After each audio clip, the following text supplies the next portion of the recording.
Hello students. Now the second part of atomic structure, unit 2. Here you can see when Rutherford proposed the model of atoms, he proposed like our solar system. The planetary model of atom, this is called. Why?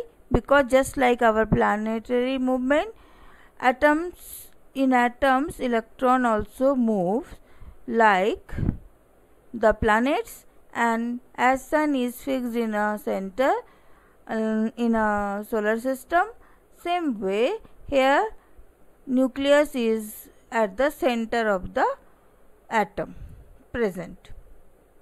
But students, this model which created by Rutherford had still some serious defects. According to classic science, electron moving around the nucleus or the planetary model of atom is unstable because in the planetary model of atom, the electron should radiate energy and finally fall into the nucleus.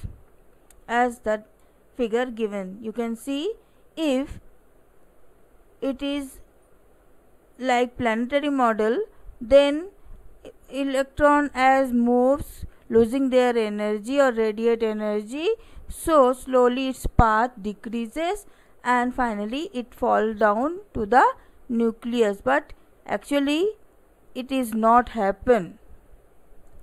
So Niels Bohr gives another model which proposed and improved the model which is given by Rutherford. He placed each electron in a specific energy level, so energy doesn't reduce during the revolution of electron. Rutherford planetary model of the atom, it was realized that attraction between the electrons and the protons should make the atom unstable. Bohr proposed a model in which electrons would stably occupy fixed orbits as long as these orbits had spatial discrete location. So the Bohr's models like this: nucleus at the center, electrons move in its orbit that is fixed, energy level is always fixed, it doesn't change. So Bohr's model of the atom, the postulates are: the spatial orbit known as discrete orbits of electron are allowed inside an atom.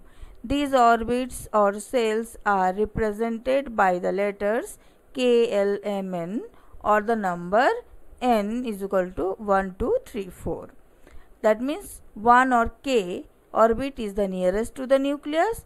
As the number increases, energy level or orbit in size increases, it is far away from the nucleus.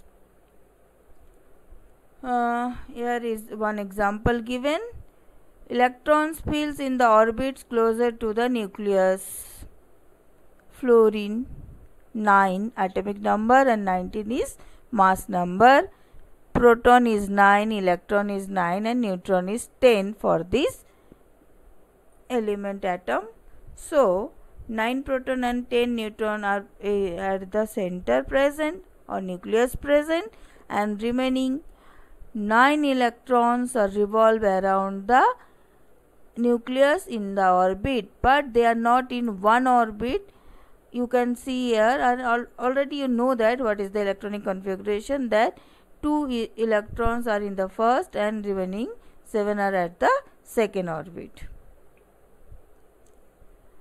So orbit can hold a specific maximum number of electrons, and easy way to calculate the total number of electrons that can be held by a given energy level, use the formula.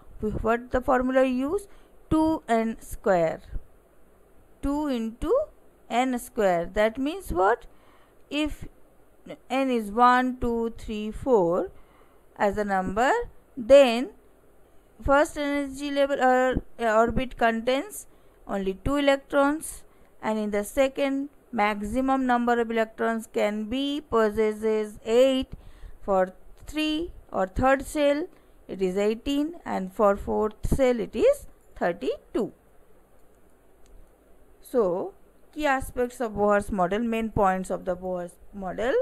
Electrons move around the nucleus at stable orbit without emitting radiation. Electron in one of these stable orbit has a definite energy. Energy is radiated only when electrons make transitions from high energy orbit to a low energy orbit.